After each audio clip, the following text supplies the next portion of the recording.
Sziasztok, mindenkinek! Hello, everyone. My name is Christine, and I am the host here at the Hungarian Heritage Podcast, the show where we connect your modern life to your Hungarian heritage. We will build bridges between Hungarians who live in Hungary to those with Hungarian heritage who live in all other parts of the world. Not to mention the bridges that we will build between the generations. This podcast is a place where everyone is welcome, where you don't even need to be Hungarian or speak Hungarian to join in on the fun. We will talk about all of the things that we love about Hungary, the Hungarian people, and the Hungarian culture, as well as the cool things Hungarian people are doing around the world. We will discover new things, review things you may already know, and we will have a lot of fun along the way. So, if you're looking to make that first connection to your Hungarian heritage, or you're looking to dig a little deeper, then you're in the right place.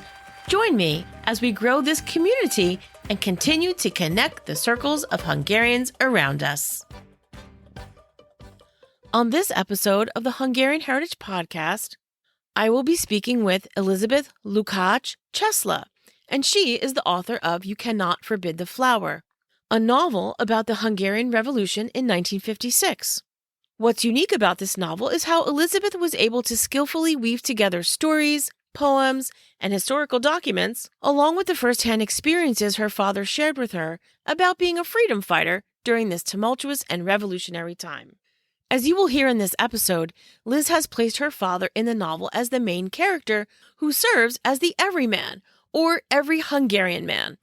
Listen along as we discover and unpack the slices of our Hungarian heritage, the levels of loss we have all experienced, and maybe discovered some things we didn't realize about this time period and our own families.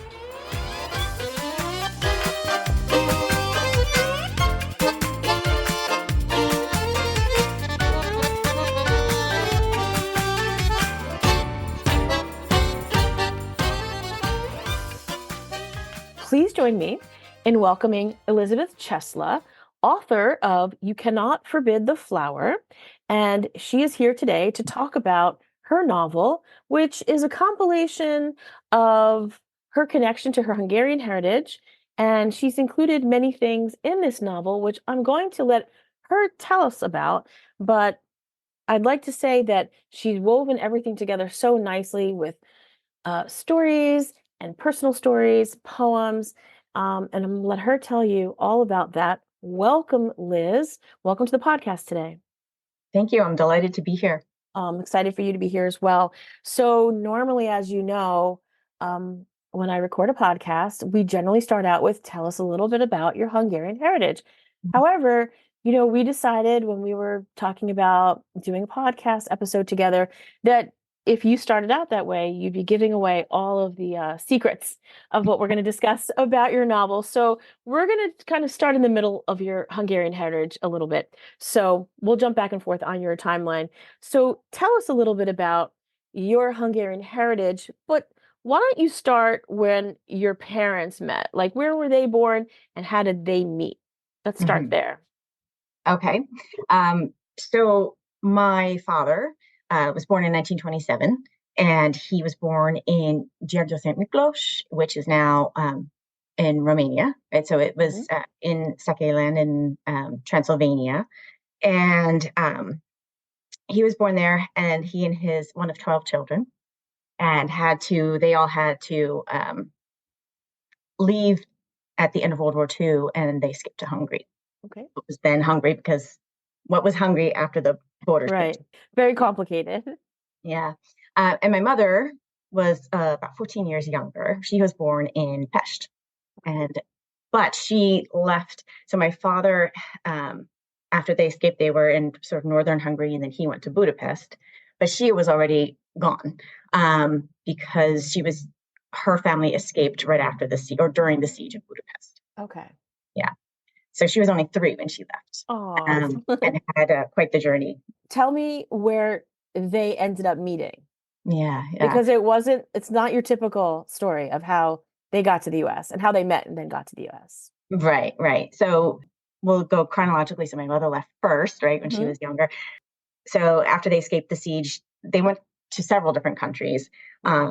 and then it finally ended up settling in Venezuela, where Okay. there was actually a very large Hungarian community. Mm-hmm. So my grandmother was like a scout leader there. There was a big, there's schools and scouts and all of that. And then when she was a teenager, they moved to Illinois, and then she ended up in pharmacy school at Temple. Wow. Yeah, yeah. So that's what brought her to Philadelphia, and then my father fought in the Revolution and then escaped through the swamps to Austria. Um, Ended up coming to the U.S. Right before Christmas that year, 1956. Landed in Camp Kilmer, or went to Camp Kilmer, and wasn't there for very long before he was sponsored because he has some valuable skills. So he Right. was sponsored, went right into a job down in Delaware County, and Mm-hmm. they met at one of the Hungarian club events in the city. So and that was that. Yeah, They, these are they big were journeys that very big journeys, very yes. big journeys. I feel so lucky to live during the time period that we live. We haven't here on US soil experienced that type of turmoil in life. Hopefully we never will. But those are pretty big journeys, when you look at people who are, your parents, like your mom and your dad, or your grandparents, however, whatever your connection to your Hungarian heritage may be.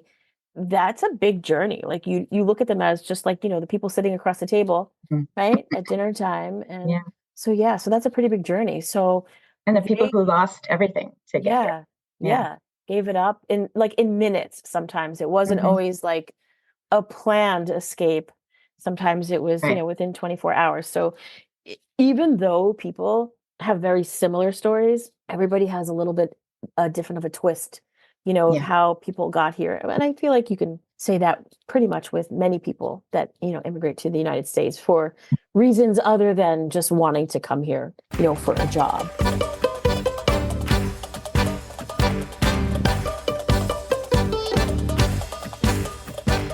Let's talk about how there's so many levels of loss when it Yeah. comes to one's heritage. And I feel like that's a very important sentence. I feel like I'm in teacher mode now. Like, Yeah. for anybody that's listening, there's so many levels of loss when it comes to your heritage. So let's specifically discuss levels of loss for our generation. So kind of in the same generation. So Hmm. when our parents assimilated here to the US culture in the 1956 time period, Hmm. let's talk a little bit about that. Like, what we lost things that many other people didn't. So tell us your thoughts on that. So in my family, well, my father felt very strongly about having a having a Yeah, Hungarian family, raising us speaking Hungarian and with Hungarian traditions as much as possible. right. So I spoke Hungarian before I spoke English. Uh, Um, but going to school, I had to sure, learn very sure. quickly, of course, yes. Yeah, of Um, course. and we were here, so I learned both languages really simultaneously, but Mm-hmm. that our language at home, and those were, we were eating Hungarian food and as much as tradition, I think, as they could muster. But my parents divorced when I was pretty young, so Okay. that got in. And so when they split, my mother, and I think that we talked about this, I know a lot of people understand, she wanted, this was our new home, Right. our, Mm-hmm. their new home, our home where I was born. So, and she didn't want us to have the same difficulties that she had trying to assimilate with an Sure. accent. And she had a very unique accent because she spoke Spanish, Hungarian, and Wow. English, so for her, it was even a little bit more complicated, and really wanting to, and having moved around a lot, wanting Right. to belong somewhere. And, and then divorce does a lot of different things, and she was Sure. working a lot. And so we weren't able to cook the kinds of things, and life moved on that in that direction. There was, for me, a pretty big disconnect because after the divorce, we didn't see my father very much at all. Right. He stayed local for a little while, but I think it was less than 2 years later he moved, and he moved far away. Okay. So that we would see him maybe for a week or two in the summer. And Right. then there were some summers that we didn't even see him at all. Okay. So there was a lot of distance from Right. that, and then Sure. we would go, and every time he would lament how much less Mhm. we understood and how much less we could say, Sure. back to Right. him. But my grandparents, they spoke it, and Okay. they learned English. They were, they obviously, been here for a while too, and working and everything. And so they they spoke English, but whenever we walked into their house, it was kind of like a time capsule, Uh, spoke English to us when they had to, but everything else was in Hungarian when they could. And my grandmother had this amazing Hungarian room. It was the smallest room in the house, but it was oh, just the walls were covered with yeah, embroidery and plates and just artwork and books, lots of books. Everything was yeah. traditional art and yeah, Yeah. Well, I guess that was her way of obviously like maintaining that connection to, what she lost as well. right, If you think right, about it, each person in your family, aside from like divorce, had different levels of loss, especially because when yeah, you're older, were you the one who, escaped or, immigrated, or were you the child of that? And I feel like being divorced, because my parents are divorced too, not that has anything to do with it. But my mom was also not Hungarian. Not that made a difference. I had so many friends where I grew up who were half Hungarian, just like hmm, myself. So, but that's like another level of disconnect from heritage because, of course, you're going to celebrate all of your heritage, not just, one side. So there is a lot to be said for the levels of loss for heritage. It's like yeah, an onion, there's layers. It's, who came here, were both of your parents Hungarian? Did they stay married? All the different little layers on the onion yeah, affect how, I guess, Hungarian you stayed. Like, were you connected to a community, not connected to a community? So those things affect people. So, right. and those are important things to bring out because as we lead up to discussing your novel, I don't want to spoil things. So these are important things to discuss. So whether people's parents were, both Hungarian or not, definitely affects our connection to our heritage. It doesn't have to negate connection, but it does affect it, even if it's not in a negative way. It's just logically it affects it.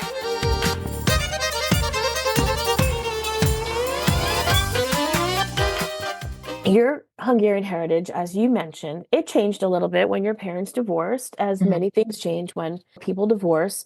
And, you have like a new assimilation situation, as people do. And for you, that was a little bit of a loss of your connection.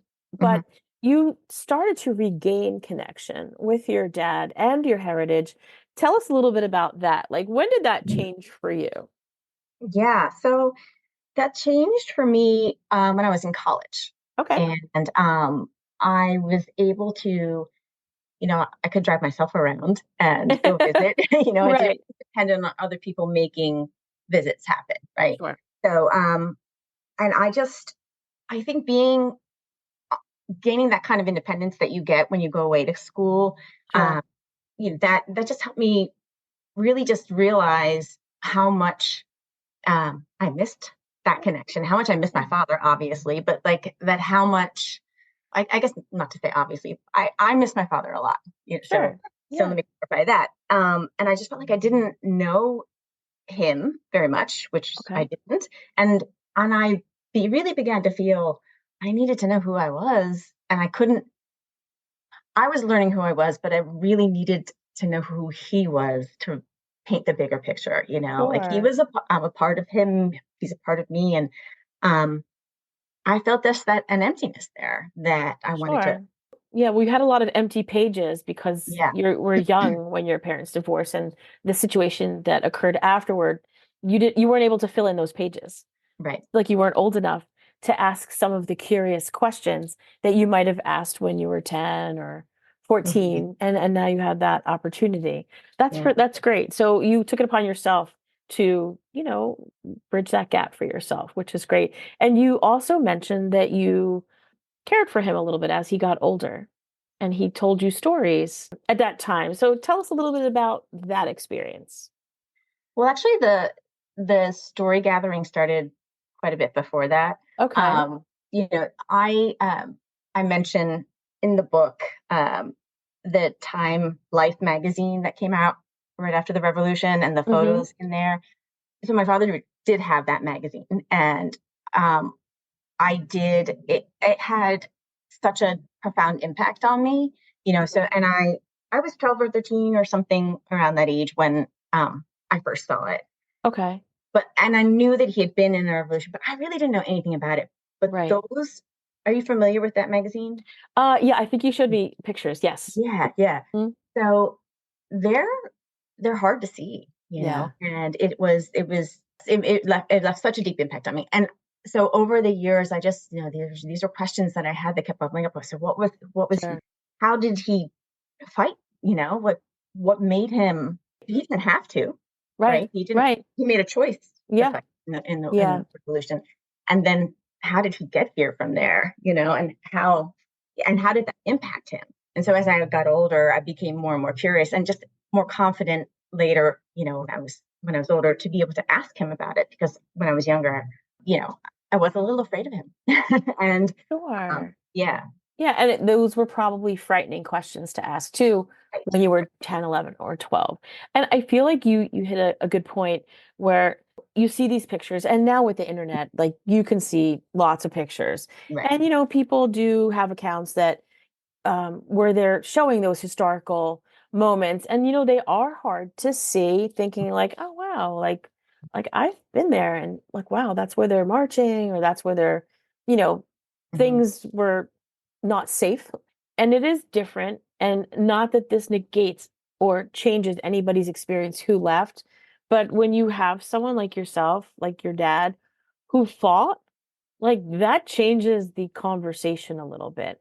mhm, Um, because, and I'm not saying that people that didn't fight, that not thinking less of them, but I'm just saying when you have someone that actually like took up arms and um, fought those battles, that's a different question you're asking your dad. You know, yeah, personally, like I know my dad was 8, I guess, during that time period. My grandparents didn't, well, not that I know of. I don't know if my grandfather did. I don't know if he would have ever told us. But my grandmother was feeding, which I've said before in other episodes, but she wasn't physically like rebelling. She was rebelling by feeding people like your dad, and then they escaped within 24 hours. So yeah, like they were rebels too, but right.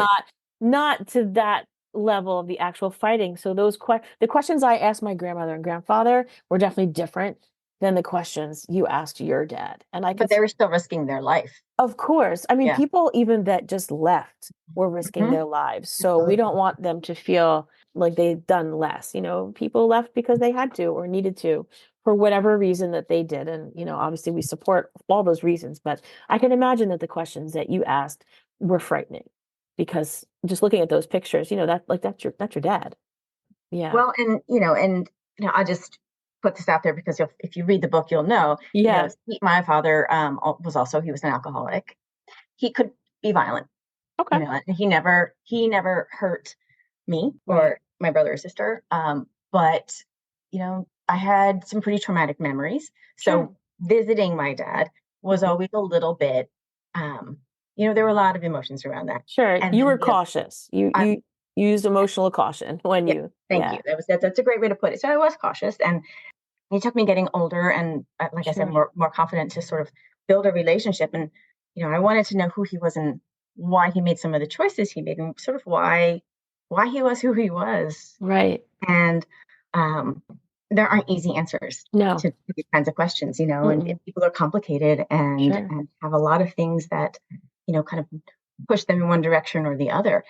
And so, yeah, I wanted to be able to paint a bigger picture of Right. him. And you Yeah, continued to do that. You continued painting that picture for yourself, yeah, even after you were married.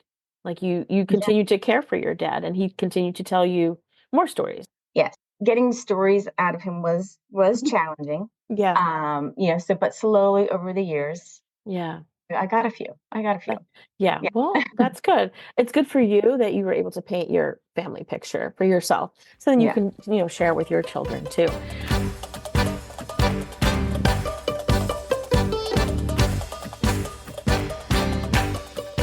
So let's start creeping towards your book. Now, what obviously all of the stories your dad told you inspired you to Hmm. write this, but tell us a little bit more like what was that final inspiration for you to say, hey, I've collected all these stories. Let me turn this into a book. How'd that happen for you? I can't say there was just one moment. Okay. I think it's something I knew for a long time that I had to do. Okay. It was, but the circumstances aligned later, like Sure. I had been, like we said, writing down these stories for a while, and then sort of playing with ideas in my head about how to write it. Okay. But it was much later, after he passed, that I was really starting to feel like I could tell the story, you Okay. know. And part of that was just me gaining confidence as a writer. Okay. So that was honestly a big piece of it. But then I had a wonderful opportunity, for me, thinking about how to tell the story. I knew that I would need to tell it in sort of flashes and fragments to reflect the way that I learned the story. It was never, I didn't see this as being a sweeping historical novel, which it could be. Right. Maybe down the road, I'll do Right. another project of that sort. But Hmm. but this was just sort of, reflecting the way that I pieced together the story too. Right. You Because know? you received it in pieces. Yes. That's a great way to say. So I feel like it's important that we now talk about the pieces of information that you received because your book, You Cannot Forbid the Flower, is like an historical fiction book. So not everybody might know what that means. So tell us why you chose to write it in a historical fiction format. So it could have been memoir, Right. Yeah, I think there are a lot of ways that I could have gone about this, but for me, it was really important not just to tell my father's story, but to tell the story of the revolution. Um, I think, when people read the book and talk to me, I hear so often, I didn't know this. I didn't know, Mm-hmm. but these are people who lived through the Cold War. Yeah, We were younger maybe, but sure. you know, but yeah, there's just I felt that I really wanted to share Mm-hmm. this part of history. It was such a pivotal event in the Cold War. Um, and also, I just think it's the story of a people rising up against oppression and of a people, fighting for their freedom. Unfortunately, we have to keep hearing that story, you know. Unfortunately, Um, we do. You're right. yeah, Yeah. yeah. And just I wanted to delve into some of the things, that are universal, the dangers of nationalism, for example, Right. um, and the impact of trauma on people who live through it, and then on the families and the generations that come after. I mean, it doesn't just stop there. You escape, and you bring it with you, and it carries on. Right, exactly. So for those who maybe have forgotten because you've been out of, school for a long time, and I think it's also important to mention that we were both English teachers, so I'm trying not Yeah. to get like too nerdy when I talk about like books. Um, but historical fiction, it's where the history is essentially real, and then the characters, some of them could be real, but Mhm. a lot of dialogue might be created for those characters. So in your book, your Yes. dad is essentially real. So it's like not a memoir, as you said, but you use your dad, even though he was there, as an historical character. Right. I found that such an interesting format because, like you said, you could have gone straight memoir, like this was my dad's story, and Yeah. leave it at that. But you chose to basically tell the story of the whole revolution and like right, the Cold War scenario, and you infused your dad Yeah. as the historical, even though he was real, the real character Yeah. in all of the like the chapters as the main character experiencing those experiences.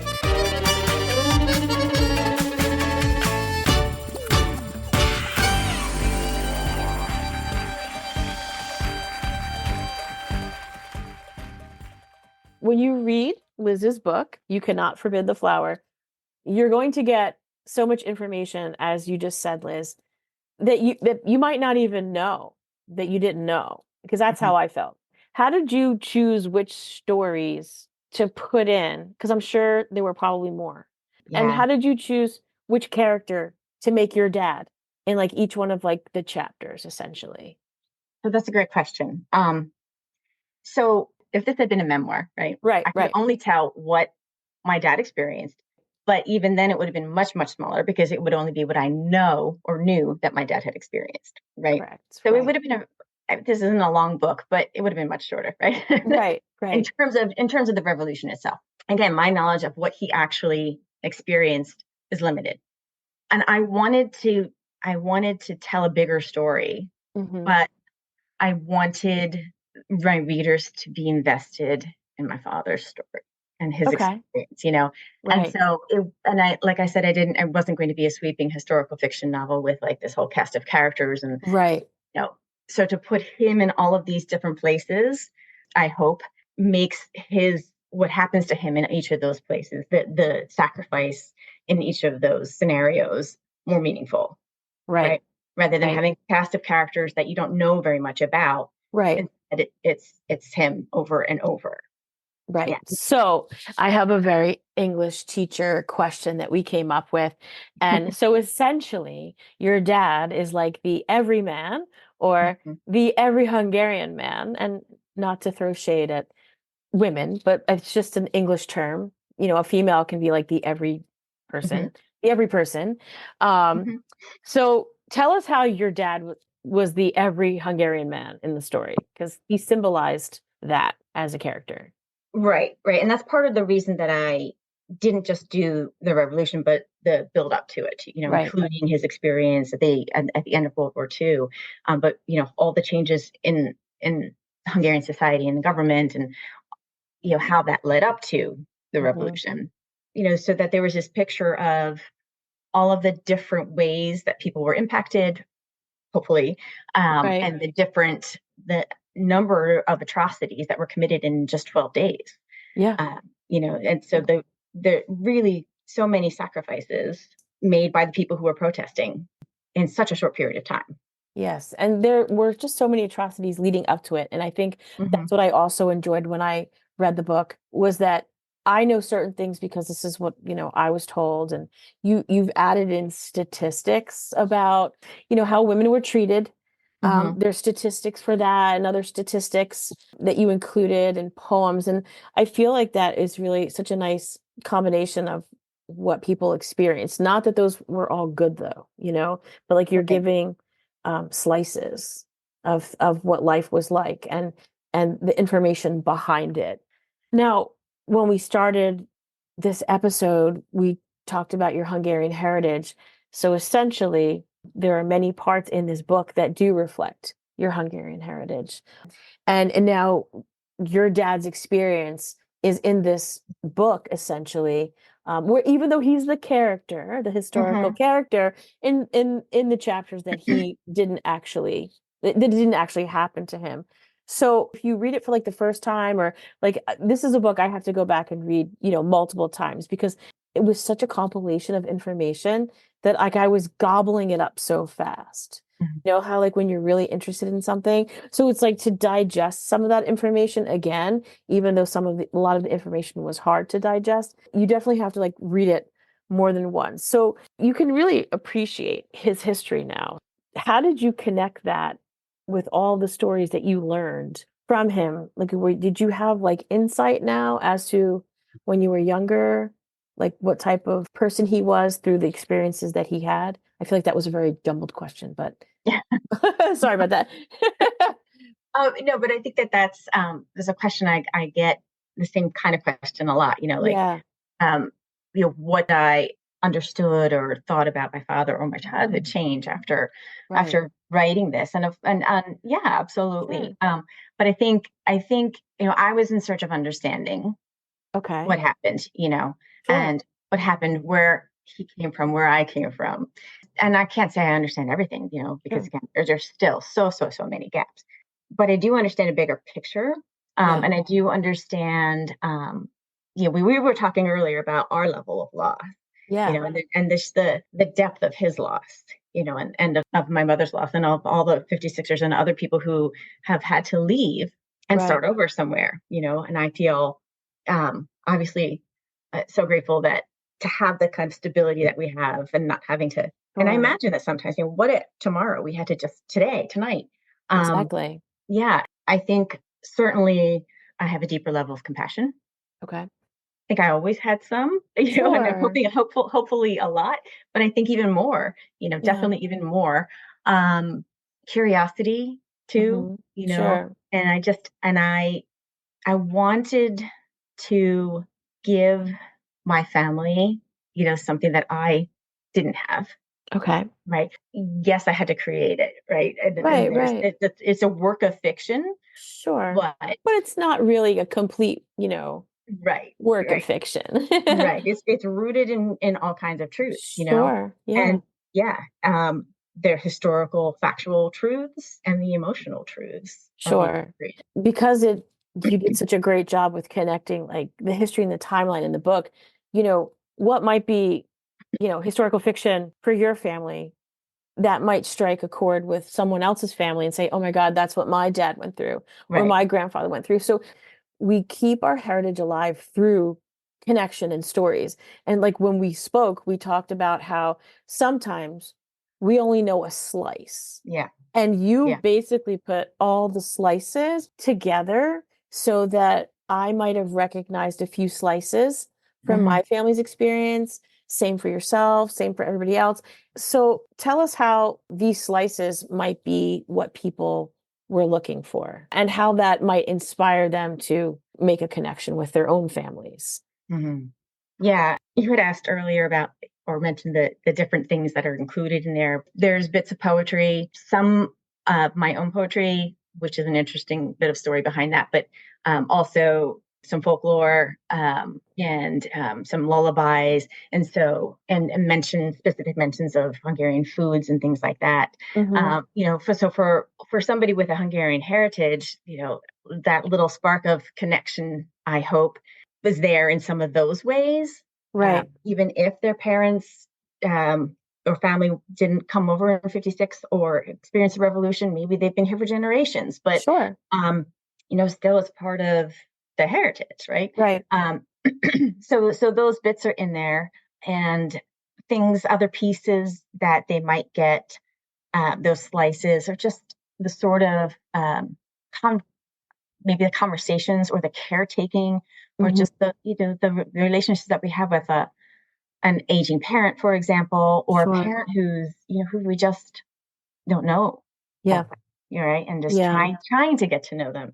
So I hope that again, that it encourages getting some of these slices, and um, painting the pictures in this way inspires people to maybe talk to their grandparents, or like, I wish I can go back in time, I but know. if I could have visited my father more, gotten more stories, if I could have talked to my grandparents more, luckily my mother's still here, Right. and we've got stories.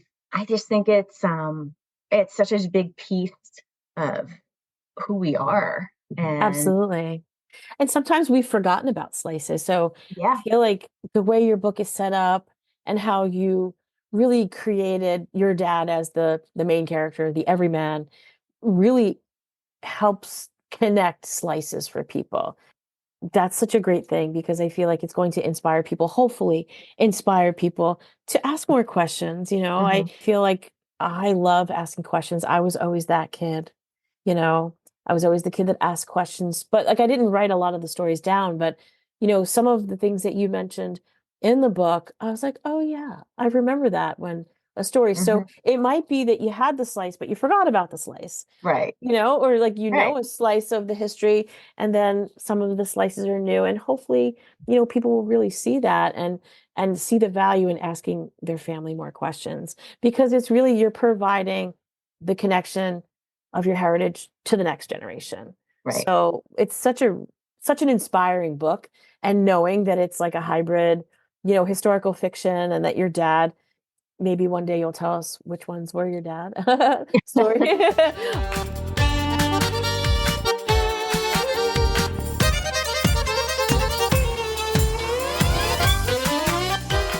We must talk about the title. You cannot forbid the flower. So Yeah. on the cover of the book, there's the, very traditional Hungarian embroidery. So Hmm. the story, I mean, the title of your book is You Cannot Forbid the Flower. So tell us, how does that connect to this Mm. historical fiction novel that you wrote? What was your inspiration for the title? What's the meaning? What does it symbolize? Or is that something that people have to read the book to find out? Well, I'm glad you asked the question, and Okay. I think if you read the book, it will just be more clear. Okay. Because it is quoted Yes. in the book, yes. Well, I didn't So want to spill the beans. If beans were going to be spilled, I wanted you to be the spiller. So, yes, yes. Well, these beans, we can spill these beans. Uh, okay.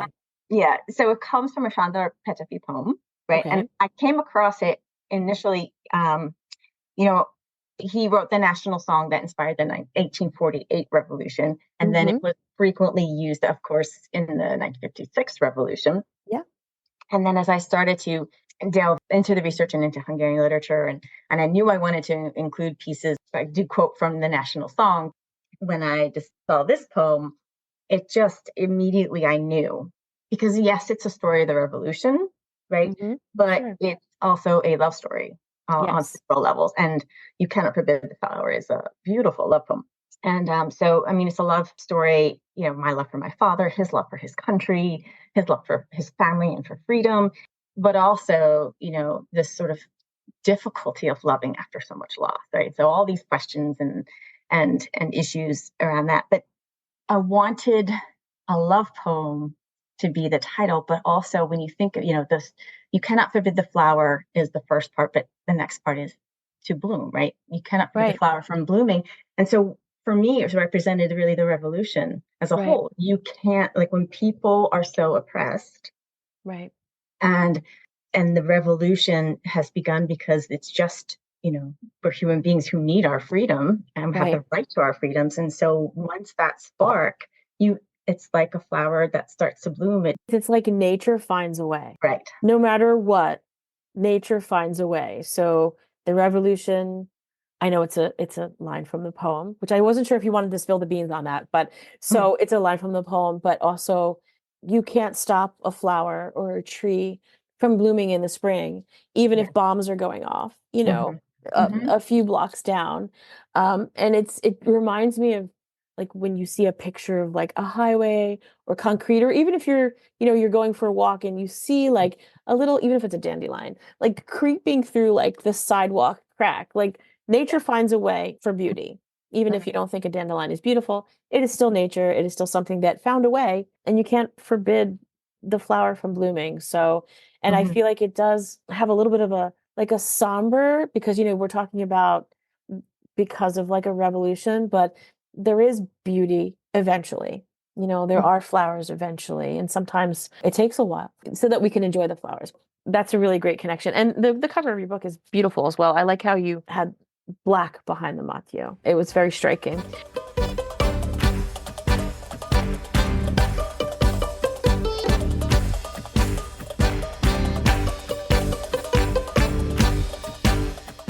What do your children think about this book? Well, I actually had my son's help in making the book. He did the maps. He's a designer. Wow. He designs cars, but he's still able to Okay. finagle them, do the map making for me, which was That's a great. wonderful bit of like having him be a part of it. Yeah. Yeah, so I think, so my youngest was actually born just a few weeks before my father died. So, Oh, so she never got to meet her, but she right. wouldn't remember, obviously. Right. Um, so she doesn't have any memories to compare it to. So like, obviously we've talked about him. He has those stories, but this is just like really another level, Right. obviously. Yeah, they're have the question that most people ask is what's real Yeah. and what's fiction. Right. Sure. Sure. um, so they're privileged to that information, but Right. Of course. Of course. and to keep, for me, I have purposely muddied the waters Yeah. between that line of fact and fiction, because in the end, for the sake of the story, that's not the Right. The purpose of it is to right. share all of the slices of the history. Yeah, So, yeah, no, I, yeah, I completely understand why you would have kept that private. But I feel like it's such a joy that your children are able to experience, more of their Hungarian heritage through your work on this book, because, it probably makes them pretty excited about at least that part of their heritage, and it makes it yeah. alive for them. And that's pretty fantastic.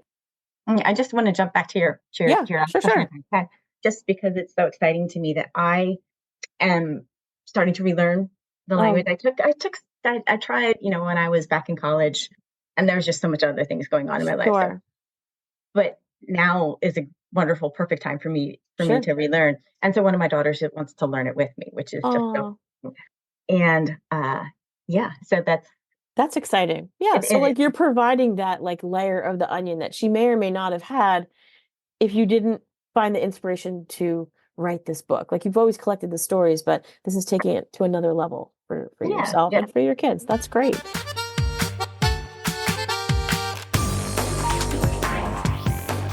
I know you've done some readings. Do you Mhm. have any readings coming up?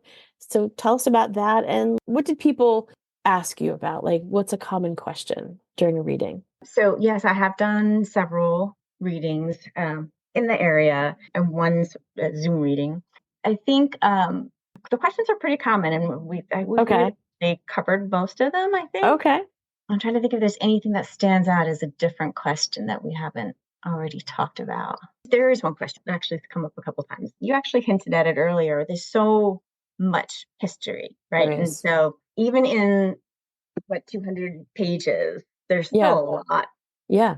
So a question that I've gotten is how did I decide what to put in there? Mm, that's a Um, great question. yeah, and I think that's actually where the heaviest editing was for me because Okay. I had a lot more in there. I didn't want to lose people because there was too, Sure. without the context of the story, but in some cases where I wanted the Treaty of Trianon, my father wasn't alive, but I Right. needed that history Yeah. to get the bigger picture of what was happening, politically, geographically, all of that.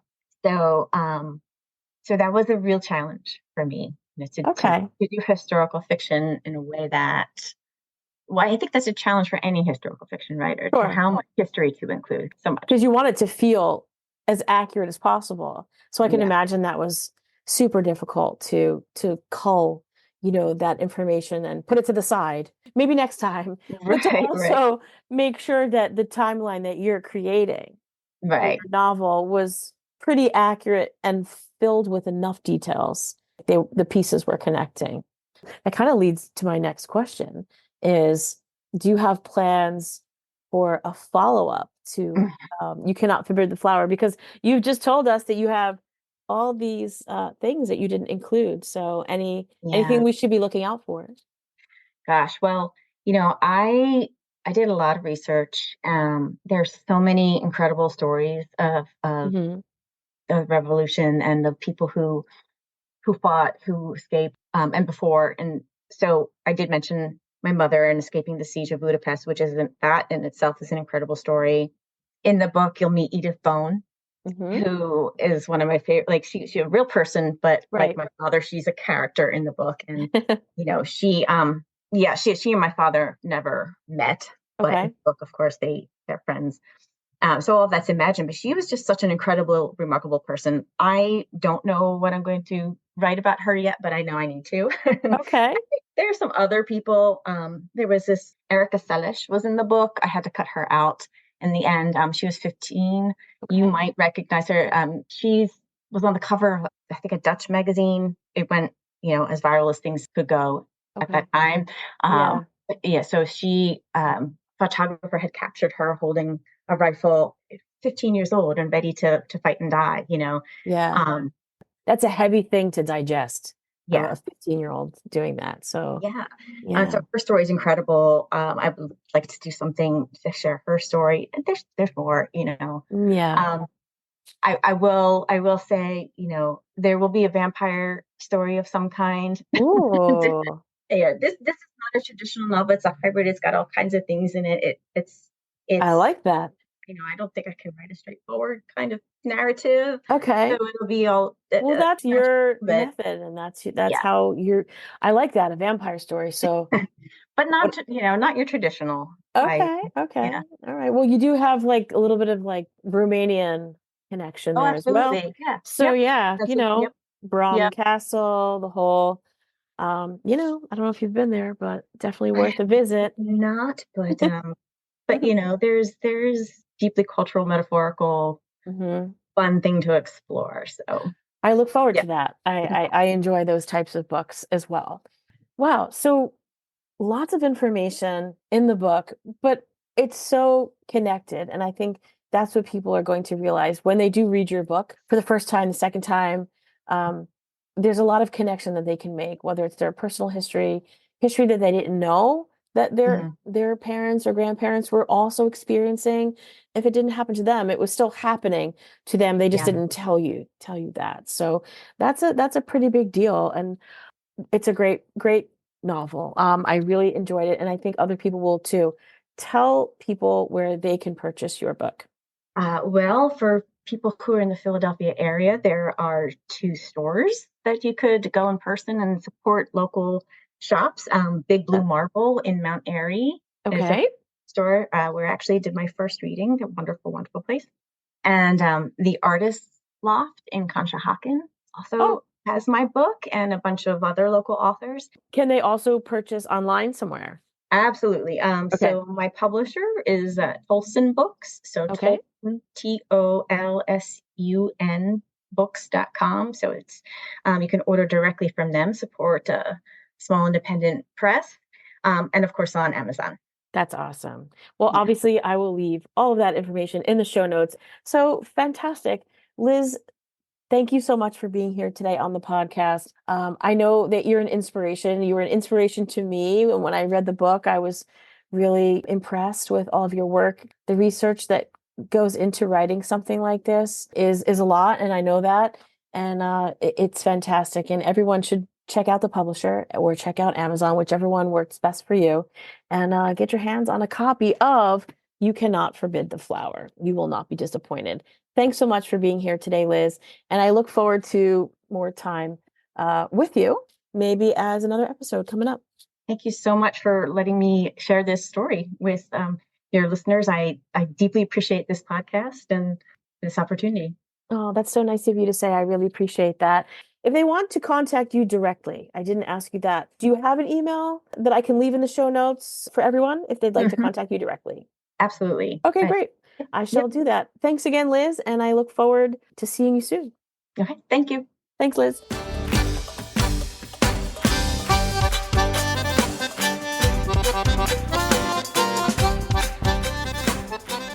Thanks for joining me today on this episode of the Hungarian Heritage Podcast. I hope that this conversation has sparked a desire for you to dig a little deeper into your own family history and maybe discover a slice or two of information that you didn't know about your Hungarian heritage. Don't forget to check the show notes for this episode to find out how you can connect with Elizabeth Lukacs Chesla and all of the ways you can purchase her book, You Cannot Forbid the Flower. If you have feedback or questions about today's episode, or you would like to connect with me at the podcast, you will also find my email, social media information, and podcast website in the show notes. If you've enjoyed this episode and you're interested in learning more about this Hungarian heritage community that we are building, please don't hesitate to reach out. I would love to hear from you. Our theme music is Hungarian Dance by Pony Music, used with special license from Envato Market. Thanks again for listening, and don't forget to subscribe, rate, and review wherever you listen to your podcasts so we can continue to connect our modern lives with our Hungarian heritage and grow this Hungarian heritage community. Until next time, goodbye everyone. Sziasztok mindenkinek!